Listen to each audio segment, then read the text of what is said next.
Hey, we'd like to take a minute to thank our sponsor, Isotope, makers of software and plugins for audio repair, mixing, and mastering. We use Isotope products here at the High Gain. It's an important part of how we've been able to bottle pure podcast gold week after week. And guess what? Isotope offers 1 free month of Music Production Suite Pro, which has all the tools you need to mix, master, and repair audio. Also, you can get 10% off all other software using the promo code FRET10. That's FRET10.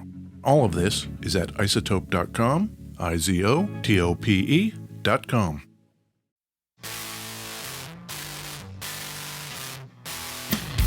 Hey, this is Ed Peterson. And this is John Kiltica. This is the High Gain Podcast. The High Gain Podcast, yes. What do we talk about, John? Guitars? Cool. Do we? That's pretty great. Yeah, generally. Yeah. Generally guitars. Uh-huh. The 70s. Cool 70s stuff. Oh, man. Love it. Absolutely. Where are we recording from? Beautiful. West Seattle. It's sunny today. It is sunny. It's the first sunny day in 3 months? Some shit like that? Well, Ed. Yeah. It looks like we have set a record. Yeah. Did you hear that? I did. The most consecutive days of rain in a month? Yeah. For January? Since the 50s? Yeah. January has 31 days? Yep. It rained for 30 of them. Yeah. Yeah. Day before yesterday, it looked like a movie set rain where it was coming down the street sideways. Yeah. Just like wind and rain, and it was torrential downpour. Yeah. Not into it. Not into it at all. No. You didn't have to see most of it. I was in lovely Las Vegas, Nevada. Yeah. Sick as... Sick AF? Oh, yeah.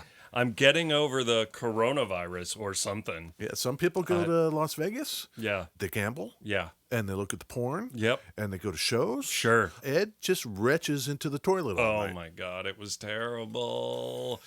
I got down there and 103 fever. Cowbell does not cure it. No, I'm on the upswing, but I'm going to be pausing to cough a lot. And I may or may not edit those out. Thank you. So we've got, among our regular coffee beverages, we've got an assortment of vitamin-laden mystery juices to drink.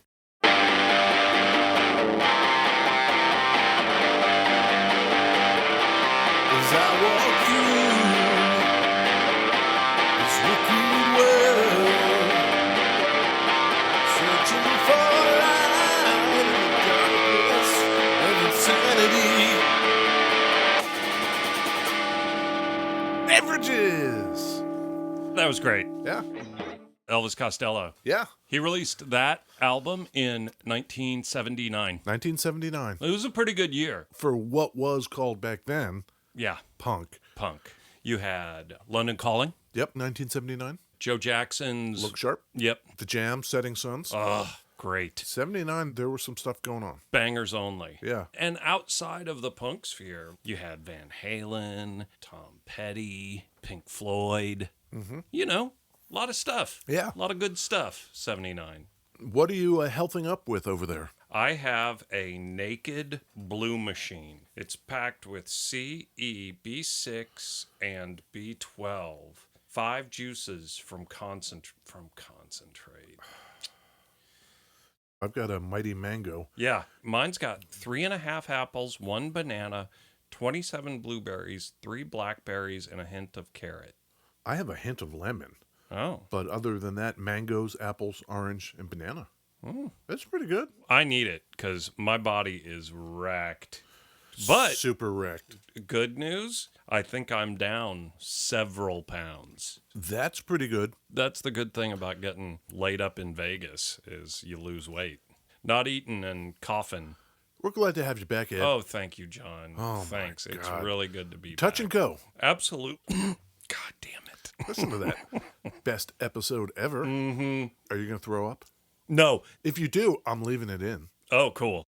Hey, John, this guitar, Yes? it's a Gibson. I need to tell the viewers, just so they're aware of the context we find ourselves in, Yes. that this is a Les Paul. Yes. And Ed lobbied hard to do this because He loves it. I love it. It's a Les Paul that Ed loves. We had one earlier. I owned one of these, and I ended up selling it, and we never did the episode on it. And so when this one came across our path, I lobbied hard. He did. It's clean. Yep. Yeah, briefest of rundowns. If you know what a Les Paul is, then this is one. Mm-hmm. There you go. The fretboard is ebony. Yes, love it. And the body and neck are solid walnut. The best tone woods. What kind of pickups are those? These were kind of the standard humbuckers they were putting in a lot of their guitars. At the time, they are called T-tops. Yeah. The reason they're called T-tops Yes. is if you look very closely at the coils, which are exposed, there's no like metal covers on these. The pole bangers? Yeah. The pole bangers. Yes. There is embossed in the plastic on each one the letter T. Don't know why that is. No one knows why? I don't think so. That's where the name comes from. Who knows if it's even the letter T or it's just like a mark to line something up in manufacturing. But they're called T-top pickups. I knew that's what they were called, and I didn't know why. And I think the prevailing thought at the time was that they were shitty pickups because when this thing came out, this guitar, 1979, everybody was going for the DiMarzios. yeah, So they were pulling out these T-tops, putting in their fatty DiMarzios. that's weird. I've never seen a walnut the Paul without the T-tops in it. Let's get into it, Ed. Okay, I love it. This is the Paul. The Paul. And I don't mean like this is the example of a Les Paul. I mean, its formal name is, quote, the Paul, end quote. I have owned 2 of those. And you love them. I really do. Like, as far as a Les Paul, it's the only one I would own. The first one I bought in a pawn shop. Pawn shop banger. Pawn shop banger. Thank you. The first one I had was a total legitimate pawn shop banger. You know, said Gibson. I didn't like the pickup selector placement on a regular Les Paul, which is why I like this one. The pickup selector on a regular Les Paul, I will remind people, is on the upper half of the bass spout. Here on the Paul, yes, it's slightly behind and to the side of the stop tail. Love it. And so I bought it for $400. That's pretty good. Played the hell out of it, and it got stolen. I bought a replacement, and I never quite gelled with it. And so I sold it. But now I see a third one in front of me. Yes. And I'm falling in love with it all over again, John. They came out in 79. Yeah. It was the Norlin era. Oh, I remember. Norlin comes in around 69 and starts... fucking shit up. Yeah, they start stinking the joint up. Yep, I remember. With their bullshit. Shortly after they decide that this is going to be the thing... The Paul? Yeah.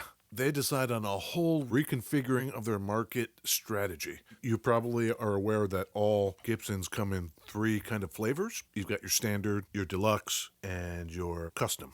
Right. So Norlin thought, hey, you know what we should do with those 3 flavors? Let's tuck them inside of another 3 layers of bullshit. Okay, let's make 3 new series. Okay. Those 3 new series were going to be called the Professional Series, the Firebrand Series, yes, and the Sonex Series. They didn't do it. They didn't finish, I should say. But if they had finished, then within the Professional Series, you could get a deluxe, standard, or custom. Oh, God. So within the Firebrand series, deluxe, standard, custom. So a potential of 9 different instruments. And we know what happened there. The Sonex series never happened, although they made a Sonex guitar. We know the Firebrand series kind of did happen. Right. There's the Paul variant that's the Paul Firebrand. The Paul inside the Firebrand series. Yeah. Instead of having the badge of the Paul, it's actually burnt. Yep. Into the headstock. It is branded into the headstock. Is that the only thing? Yeah, that's the gist of it. Yeah. And so when they decided, this is what we're going to do with our marketing, this The Paul kind of gets left out in the cold. It comes out in 79, discontinued in 82, because at that point they're like, we're going to do the Firebrand and Professional and Sonex. That's crazy. Which is funny because the Firebrand itself '84, it gets discontinued. They're like, yeah, that's not working. Did they have a professional? Like, did that ever even... I don't think they ever got around to that one. Weird. Norland, they're just trying shit. Yeah. They're getting their wheels under them. They're figuring it out. As I mentioned, the neck is solid walnut. Yeah. Later on, they would go to a 3-piece walnut neck, but this first year, it's solid. It's one damn piece of walnut Yeah. in a set neck going into a solid walnut body, which is pretty cool. Mm-hmm. I got a little nit to pick here, Ed. Okay. So you see on the top, on the base bout side, it's kind of carved away. Yeah. Love it. In their marketing, they call it a sculptured body. 1979. Sculptured body along the top. Not a sculpted body. Not a carved body. You're just grammar policing this I am thing. totally grammar policing this thing. And you're just not into it. Why are they doing that? Why? They got so much high-level shit going on. You wouldn't understand with your art school. That's and your, probably right. Grammar police bullshit. Yeah. In 1979, how many people had a problem with that verbiage? 0. Well, they were all fucking, what do you call it? Can't read. How are you going to have a problem right with how somebody words something if you yourself are functionally illiterate? Sure. I don't want to paint with a broad brush. I'm sure there were people in the 70s who could read real good. Right. Yeah, I'm just saying, You're doing great, Ed. Oh, my God. Oh. Yeah, the average reader of Guitar Player magazine in 1979 did not give a shit. Let's talk about a couple of the other things here. Okay. No binding, no inlays other than dot inlays. Yep. Very kind of toned down. It's just bare bones. Yeah, so their idea at the time was, let's make something more affordable for people. Yeah. How much do you think this was in 79? Oh, 79. 1979 illiterate dollars. Right.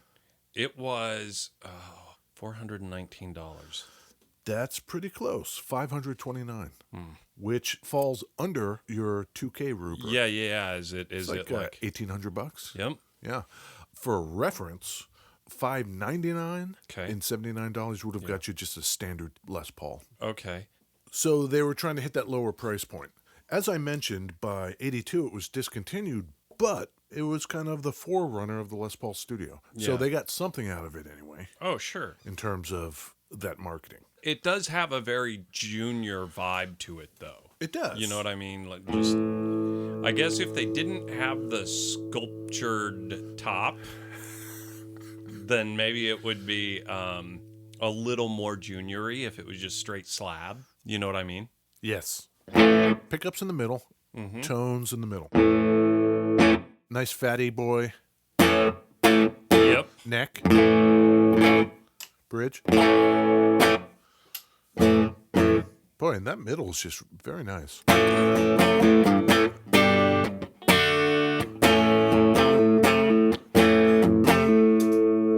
You know what we found for our dirt? What'd we find? Well, we've got the ever-present 1981 Inventions DRV pedal. Love it. And we've also got the Earthquaker Devices Life pedal. V2. V2, yes.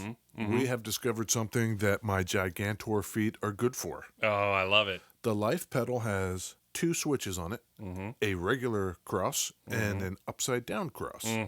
If you like the sound of both of them, and you have the Gigantor feet like me, Yeah. you can hit them both at the same time. And both off. It sounds really wonderful. And people at the time did like them because they were very utilitarian, very solidly made. The walnut has a different kind of resonance than like a chambered maple or mahogany body might have. So Sure. you get something a little different out of it. Tell me what you think of that guitar. It's no lighter than a regular Les Paul. Yes, it is. I don't think so. That's a lie. You're a fucking liar. Let me go look. 8 pounds, 13 ounces. Pushing 9. Come on. That's... Let me get this straight. Yeah. For you, Ed, Yes. the Paul is not a heavy hunk of shit. No, it is not. For you, the difference between a badass Les Paul and a heavy hunk of shit is about 6 ounces. That sounds about right. That's what I'm into. You know what I'm saying? I know what you're saying. It was not all over for them in 82 For Norland? for the Paul. Oh, okay. In 1996, they reintroduced it. Yeah. They called it the Paul 2, Roman Yeah. numeral 2. Gross. It was kind of a weird thing. You know, the cutout, the Yep. belly cut? Yep. This the Paul from 79, it's just real mellow. Mm-hmm.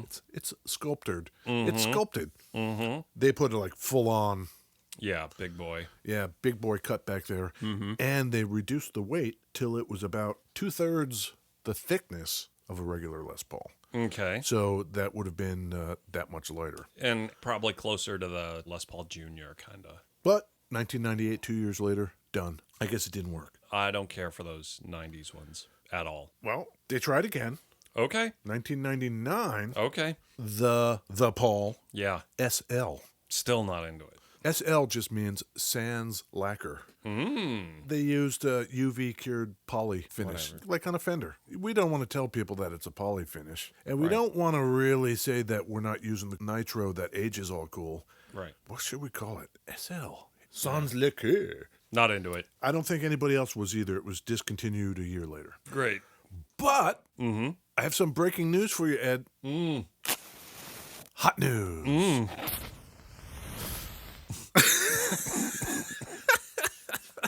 Okay. 2018, Ed. Yes. They bring it back. The Okay. 40th anniversary, Yeah. the Paul. Yeah. They wanted to build exactly the same thing as came out in 1979. Yeah. Did they? Mm-hmm. No.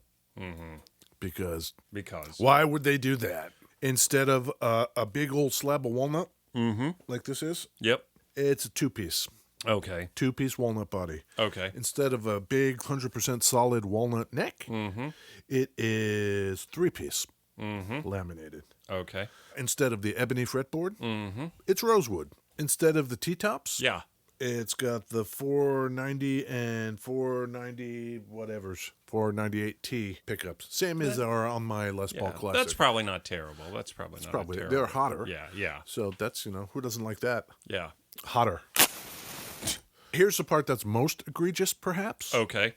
If I take the control plate off the back of this 1979 example, Yep. I'm going to see a whole bunch of wires soldered together. Going from the pickups to the tone and the volume Sure, and the sure. pickup selector, all Yep. that. Some guy went in there with the soldering iron and Yep. point-to-point soldered that shit. Yeah. The reissue of 2018, it's a circuit board. I could tell you hate it. I hate it. Not hot. No. I went to the Gibson website to see if they are still doing this 40th anniversary. Yeah. I couldn't find anything. Either it was some limited 40th anniversary run deal, Yeah. or once it got taken over in 2019, Right. it's one of the things that got cut. Yeah, I mean, it's a Henry era thing. Like, fuck that. And Yeah. Plus, if it's a 40th anniversary, it doesn't make any sense to continue it. Right. But the good news, Ed, Yeah. these original examples, Yeah. 1979, Yeah. can still be had for reasonable Yeah. prices. Yeah. Yeah. Yeah. Yeah. I've had two of them, and I paid the same amount for both of them, which was a $400 bill. I don't think you can get them for that anymore, but I just dig them way more than just about any Les Paul. We talk sometimes about sleepers. Yeah. I think these The Pauls, Yeah. not the Firebrand The Pauls, but these pre-Firebrand The Pauls especially, might sneak up. Yeah. So if you viewers run across one of these, you could do way worse than to pick it up. I thought mine sounded great. It played great.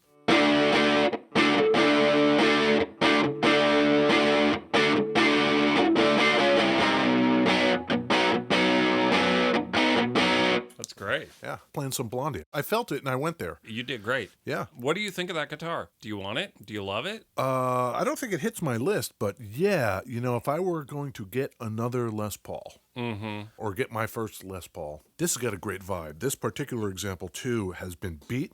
Yep. Plain natural finish Yeah. walnut that's been beat, some buckle rash on the back. I should say also, when they switched from this The Paul into the Firebrand series, they expanded the color range. So you had this Right. natural walnut. Right. You could also get antique natural, ebony, and wine red. Yep.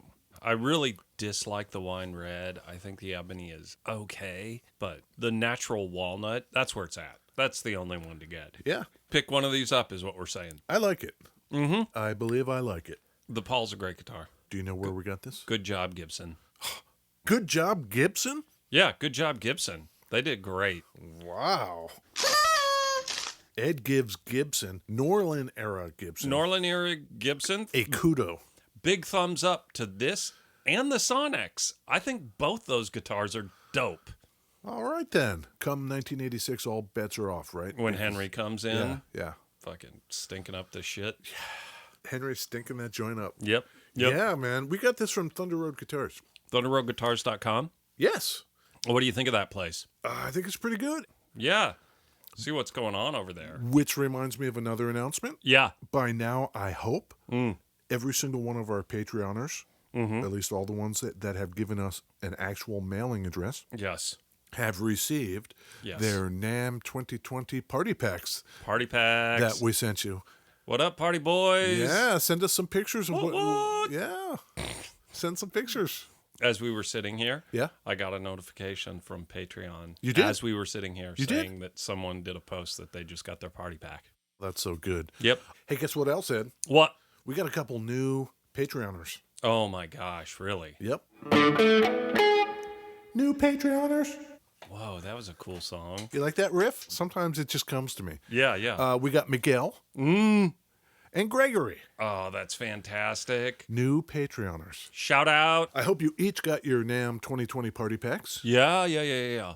We're always thinking of you, viewers. Yeah, we love it. Speaking, oh man, this is like the day of announcements. What else? While we were at NAMM, Yeah. we started a YouTube channel. Oh, yeah. I'm delirious, John. Yeah. I went right from NAMM to Vegas and then got the plague. And so my shit is very confused.